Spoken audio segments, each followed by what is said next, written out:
Salam alaikum, bonjour, bonsoir, haythama kuntum, et bien entendu, Azul.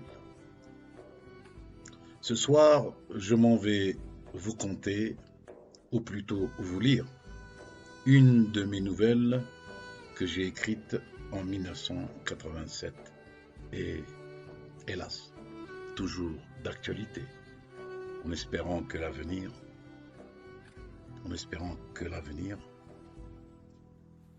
aura le même happy end que mon histoire.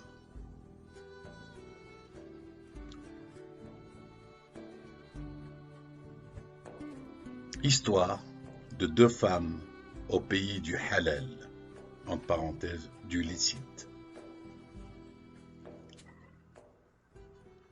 Son nom et prénom inscrits sur le journal quotidien de la région dans lequel étaient annoncés les résultats du bac. Le patronyme de la famille cité à la radio nasillarde du café de la place du village comme annonçant la liberté après un zanjouk. Jamila n'en revenait pas.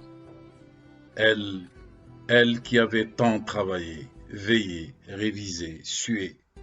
Elle a eu ce bac avec la meilleure mention, auréolée des félicitations du jury. Elle en avait les larmes aux yeux, non parce qu'elle avait une quelconque appréhension d'échec, mais surtout, ces larmes sont dues à la pensée d'annoncer cette bonne nouvelle à ses parents, surtout à son père, pour avoir porté haut l'honneur de ses aïeux. Elle qui habitait un petit village, un patelin au fin fond des montagnes, dont la rudesse n'avait de rival que celle des mentalités des hommes qui s'y trouvaient. Elle qui a refusé l'inculture, ce refus que les autres ont pris comme défi et arrogance de sa part. Elle qui en a bavé pour avaler sans dire mot toutes les médisances du village en n'écoutant que sa conscience. Elle qui a osé défier les chemins tortueux au gré des rigueurs hivernales de ces hautes montagnes et le regard inquisiteur plein de mépris et d'indignation pour aller étudier dans le seul lycée situé à quelques kilomètres du village. Elle a eu ce bac tant désiré, voulu, convoité, telle Juliette rencontrant enfin Roméo.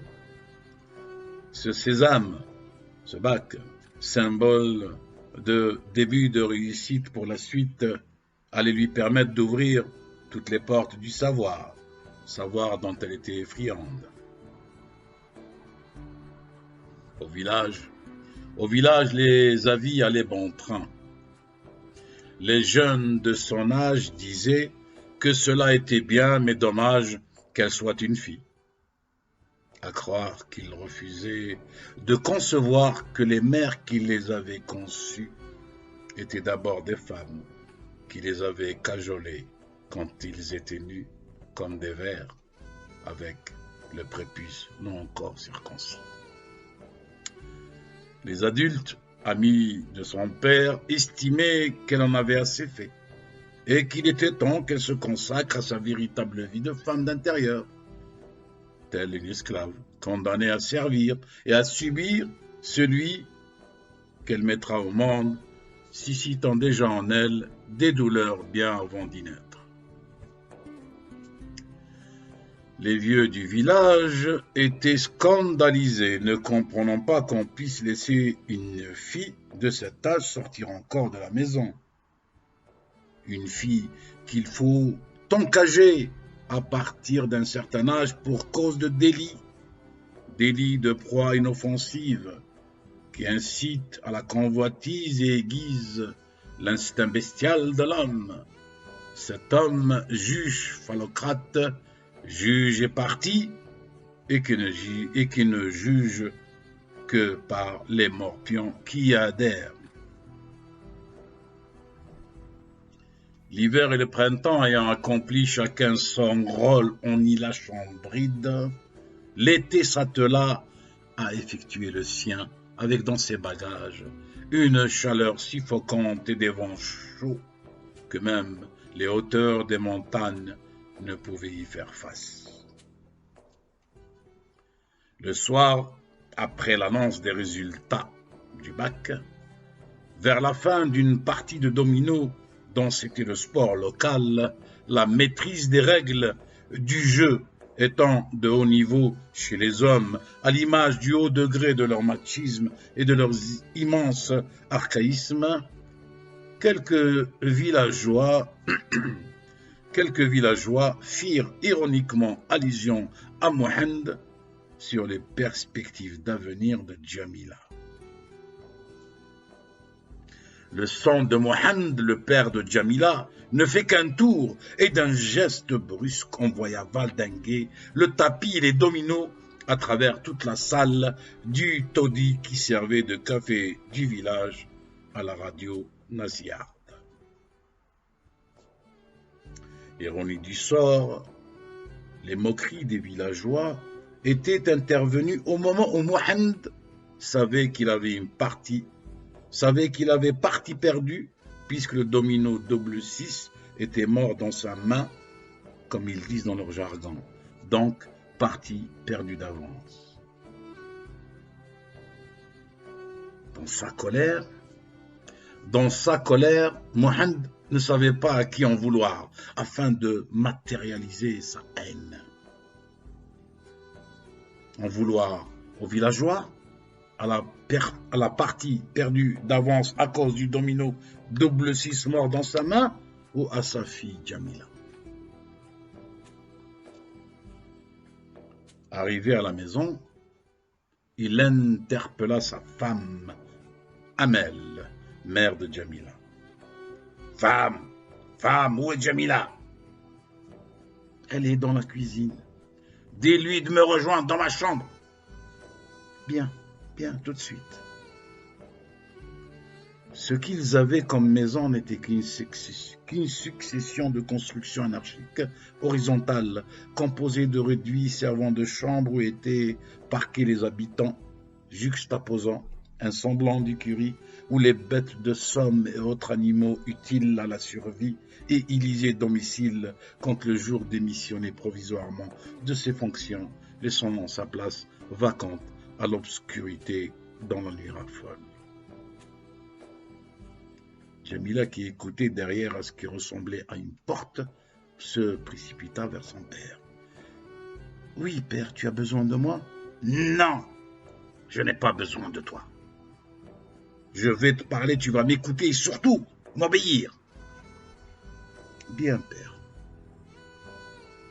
Djamila avait beau scruter les yeux de son père par intermittence, dans l'espoir de deviner ses pensées.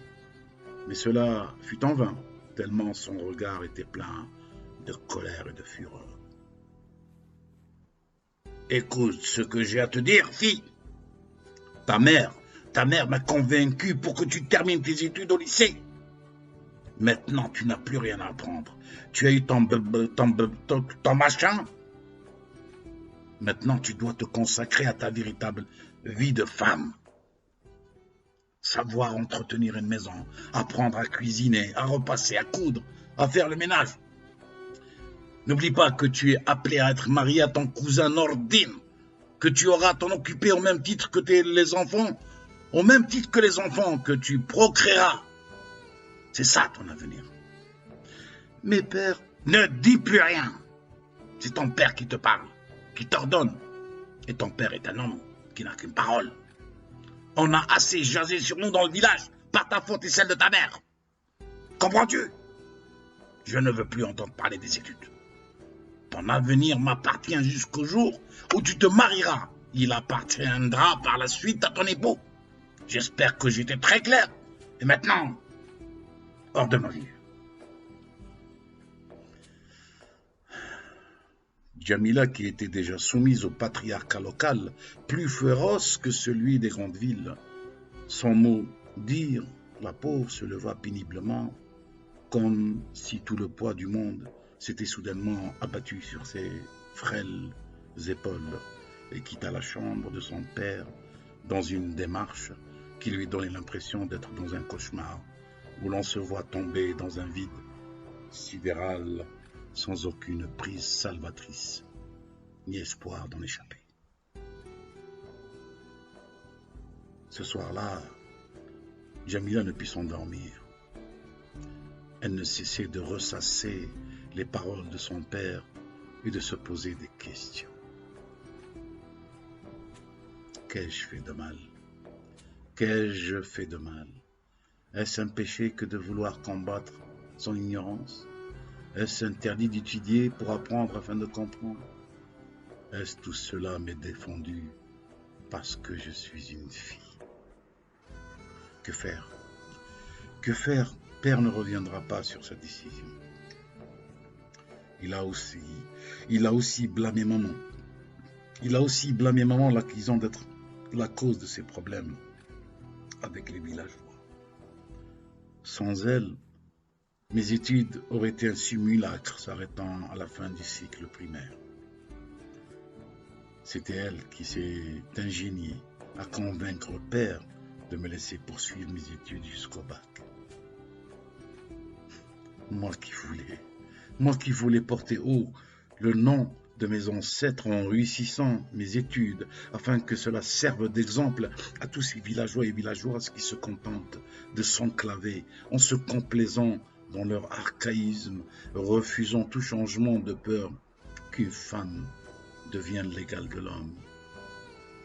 On veut me marier contre mon gré, sans mon consentement, moi si jeune, à ce vieux cousin Nourdine, qui a le double de mon âge et que tout le monde appelle neuneu, tellement il est idiot et fainéant. Non, c'est injuste. Ils n'ont pas le droit. Silencieusement, dans l'obscurité associée à son état d'âme sombre, de chaudes et abondantes larmes de désespoir coulèrent sur ses joues encore juvéniles. Jamila se retourna sur son matelas, un peu plus loin à l'écart dans la chambre. Sa mère semblait dormir. L'espace du réduit était assez éclairé par la pleine lune, dont la lueur pénétrait par la fenêtre grande ouverte. Exceptionnellement, on ne sait par quel miracle, ce soir-là était généreux par sa température assez agréable. Les caresses de certaines nuits d'été, au milieu des montagnes, faisant partie des caprices et des secrets de la nature altruiste parfois, pour apaiser et délester les âmes meurtries de leur misère et autres malheurs pour quelques instants insignifiants, au regard de toute une vie semée d'embûches. Soudain, Jamila crut entendre un bruit. Elle tendit l'oreille et essaya de le percevoir à nouveau. Quelques instants de silence s'écoulèrent quand un bruit similaire lui parvint. C'était les gémissements de sa mère. La croyant malade, elle la rejoignit au coin de la chambre. « Maman, tu vas bien ?»« Oui, ma chérie, je vais bien. Va te coucher, tu dois être fatiguée. » Sous la lueur de la pleine lune d'un été altruiste, Jamila distingua le visage de sa mère et, voulant le prendre entre ses mains par tendresse, sentit sous ses doigts une moiteur émanant de ses joues, les traces de larmes enfantées par une autre détresse. Mais maman, mais tu pleures? C'est père qui t'a... Non, ma fille, ce n'est ni ton père ni les autres. Il ne faut pas leur en vouloir, surtout pas ton père. Il ne pense qu'à ton bien, ou du moins ce qu'il croit l'être. Ton père est aussi victime des autres, de la société, des croyances interprétées, détournées. Et puis les autres le sont aussi, ignorant que cela émane d'eux-mêmes pour se conforter dans leur archaïsme. J'ai toujours été malheureuse et je me suis habituée parce qu'élevée et éduquée ainsi. Pourtant, pourtant ce soir, je le suis beaucoup plus, parce que toi, ma fille, tu l'es aussi, malheureuse. Je n'ai pas eu la chance de faire des études.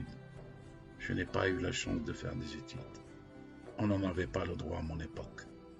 À ce moment, notre pays était colonisé par un ennemi extérieur, et tous les sacrifices étaient nécessaires pour le libérer du joug de l'envahisseur.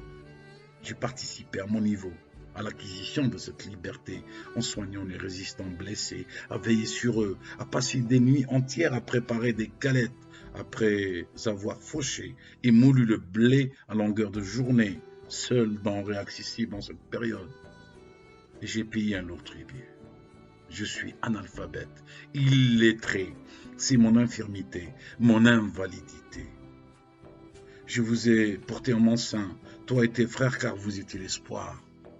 L'espoir de voir un jour nos enfants émancipés, heureux et studieux, n'ayant besoin de rien dans leur pays, enfin devenus libres et indépendants.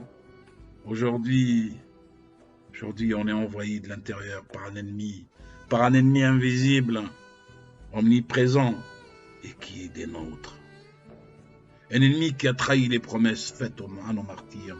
Un ennemi qui a falsifié notre histoire. Un ennemi qui nous a privés du bonheur de vivre libre et heureux. Un ennemi qui a spolié nos droits, nos biens et richesses communs. Un ennemi qui a encouragé l'obscurantisme et l'archaïsme sous couvert de religion.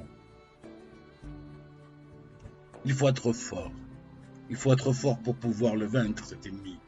Et cette force réside en l'éducation, l'instruction, les connaissances et le savoir, à l'issue desquels viendra la maturité, qui enfante l'union d'un peuple et l'unité d'une nation, qui éradiqueront et banniront à jamais cet ennemi qui nous ressemble en apparence, caché parmi nous et profitant d'une croyance importée d'un désert et imposée à notre contrée peuplée. Profitant de notre ignorance maquillée par une instruction obsolète, profitant de nos sentiments patriotiques sincères, trompés par des discours populistes, profitant de notre fierté liée à nos glorieux martyrs, avec des chants de sirènes, au nom d'une révolution que l'histoire ne cesse de rectifier. Ne désespère pas, ma chérie. Ne désespère pas, ma chérie. C'est maintenant que tout commence pour toi. Tu dois lutter car ta cause est juste. Je suis ton allié et je reprends le combat pour que l'indépendance devienne entière, car à ce jour elle demeure inachevée. Et ce sera ma nouvelle contribution pour lutter contre ce monstre qui nous a envahis de l'intérieur après avoir éjecté celui venant de l'extérieur. Je ne veux pas que tu deviennes comme moi. Je n'ai plus rien à espérer de la vie, mais toi, tu ne dois pas abdiquer. Va au bout de tes rêves, au bout de tes ambitions, au bout de la vie que tu te choisiras. Maman, ne parle pas ainsi, je t'aime, et je ne veux pas être encore la cause de tes disputes avec père. Écoute, ma chérie, il faut que tu partes.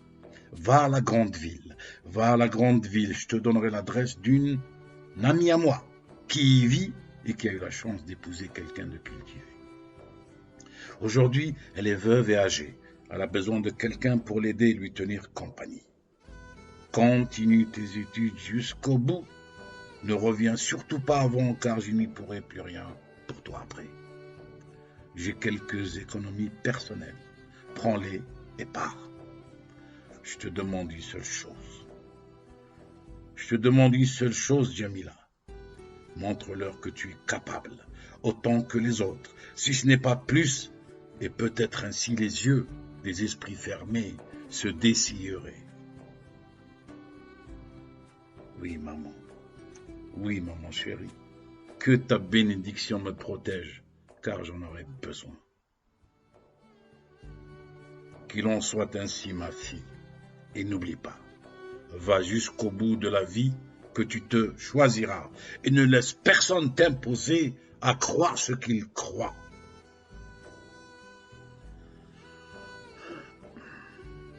Au petit matin, une frêle silhouette rasait les murs du village endormi encore. Elle prit l'unique autocar qui passait une fois par semaine à destination de la grande ville.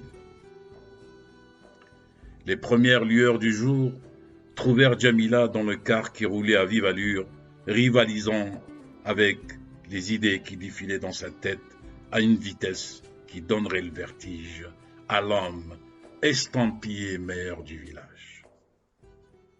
Un petit sac, quelques vêtements, les économies de sa mère, une adresse et surtout une tête pleine d'espoir, de foi en elle, de son éducation, de son instruction, de ses connaissances, de ses projets et de son savoir.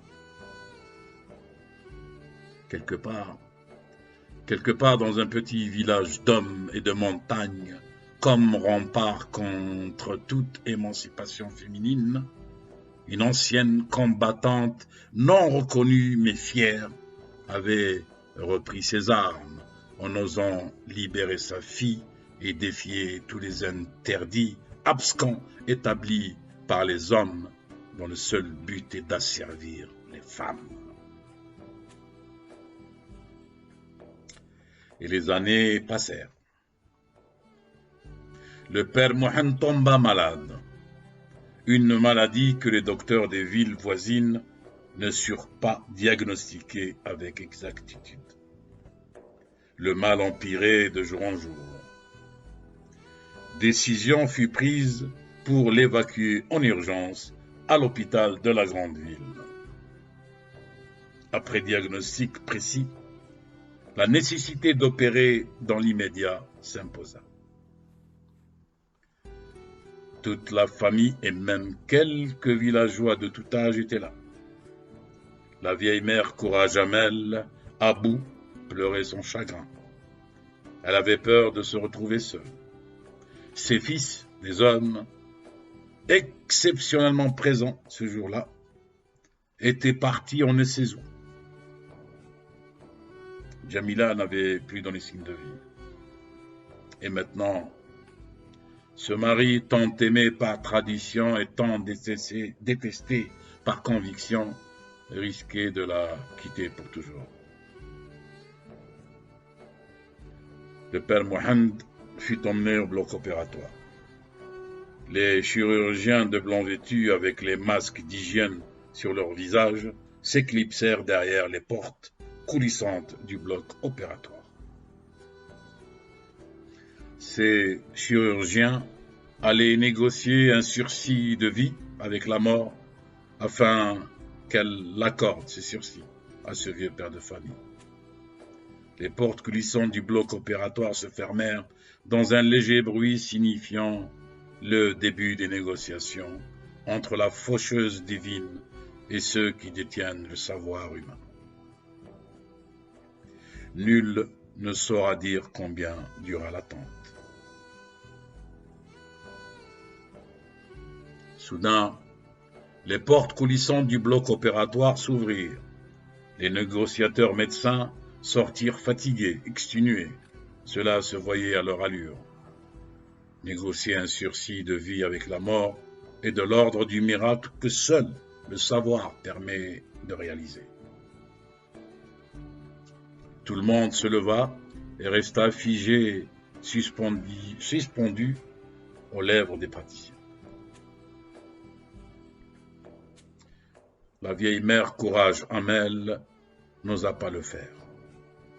Elle resta assise sur le banc de la salle d'attente, le regard rivé sur les mosaïques du parterre carrelé, comme les mosaïques des temps anciens, représentant la femme qui était considérée comme l'origine du monde et sur lesquelles aujourd'hui le monde moderne essuie ses pas. Elle aurait aimé, surtout à cet instant, être avec son mari, dans le même bloc, avec le même mal, avec la même opération, avec la même sentence.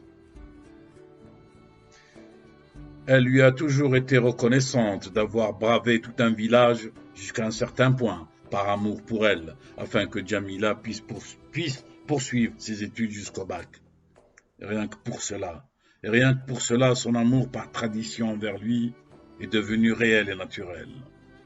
Sa haine par conviction envers lui s'est dissipée après le départ de Djamila. Quand il a appris le départ de Jamila, le père Mohamed n'a plus rien dit à la maison. Par contre, sur la place du village, au taudis servant de café à la radio nasillarde, où le double 6 était prétexte à cancans et autres médisances, le père Mohamed prit la défense de sa fille Jamila en défiant quiconque prétende avoir son niveau d'études, quiconque a lu son nom dans un journal, quiconque a entendu son patronyme à la radio. Jamila, c'est ma fille et j'en suis fier. C'est ma Dahia, c'est ma Fatma, ma Hasiba, ma Malika, ma Jamila des générations futures. Restez avec votre jeu de domino et gardez le double 6 dans vos mains parce que cela fait une éternité que vous êtes mort au même titre que lui, sauf ignare que vous êtes. Le double 6 peut être joué dans une nouvelle partie, mais vous n'avez droit qu'à une seule partie, votre vie. Non seulement vous ne la vivez pas, votre vie, mais vous empêchez ceux qui veulent vivre la leur. Vous vous dites croyants, pratiquants et pieux, alors que vous ne faites que dévaster l'œuvre la plus sublime, la plus vénérée, la plus sacrée auprès de votre prétendu créateur, et qu'est la vie. Vous êtes qui? Vous êtes qui pour vous substituer à lui, à ce Dieu que vous imposez à tous? Avec vos jugements, il n'y a point de délit, tout en étant son avocat moyennant honoraire en ce bas monde, aussi bas que vous, promettant aux crédules un autre meilleur, un autre monde dans l'au-delà, ignorant la miséricorde, la clémence et la sagesse du véritable Créateur. N'est-ce pas là le pire des blasphèmes? À plusieurs reprises, la mère Amel l'a surpris, les larmes aux yeux, regardant une vieille photo de Jamila. L'un des chirurgiens à l'allure frêle et fine s'approcha de la mère Courage Amel, abattue par le désespoir, prit son visage entre ses deux mains et lui releva la tête. Maman, papa est sauvé. Comme dans un rêve où l'on refuse le retour à la réalité si terne et macabre. La mère Amel absorba de tout son être cette voix si douce, annonçant la rémission de ce père, plus fatigué et rendu malade par les turpitudes de ses semblables que par les vicissitudes de la vie, et qui a su libérer son humanité, ses sentiments que la société a voulu immoler en lui et malgré lui. Oui, cette voix ne pouvait être que celle de sa fille chérie.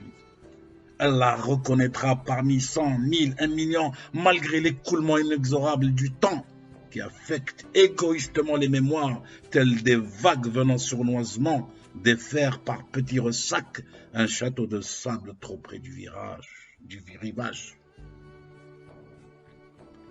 Fébrilement, de peur d'être déçu, le regard de la mère Amel enveloppa entièrement ce beau visage radieux, malgré la fatigue, tel le regard d'un Dieu fier de sa créature, admirant la sublimité de son œuvre.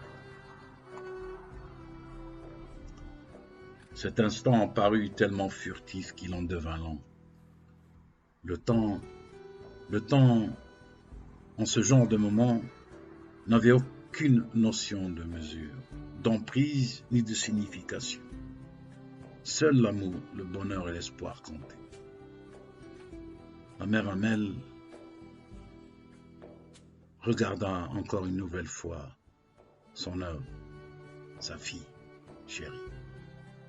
Jamila chérie, tu m'as manqué, je t'aime, je suis fier de toi, merci d'avoir tenu ta promesse. Les deux corps s'entrelacèrent dans une longue étreinte et emplie de sentiments qu'une société méprise parce que incapable de se regarder devant une glace, de peur d'y voir ces bassesses et ces ignominies que le père Mohamed a su surmonter après avoir été dans les abysses de l'ignorance. De chaudes larmes coulèrent encore sur les joues des deux visages, des larmes de joie cette fois-ci, devant une assistance admirative et émue, où régnaient des sentiments de confusion, de mea culpa, de regret et d'excuse. À cet instant et à cet endroit, où les existences se font et se défont, la mort avait accordé un sursis à la vie, qui, en échange, la vie promit l'espoir. Chronique nouvelle de Jamal Bedi Sidéral. Salam alaikum. Bonne journée, bonsoir et bien entendu, Tanmir. Au revoir.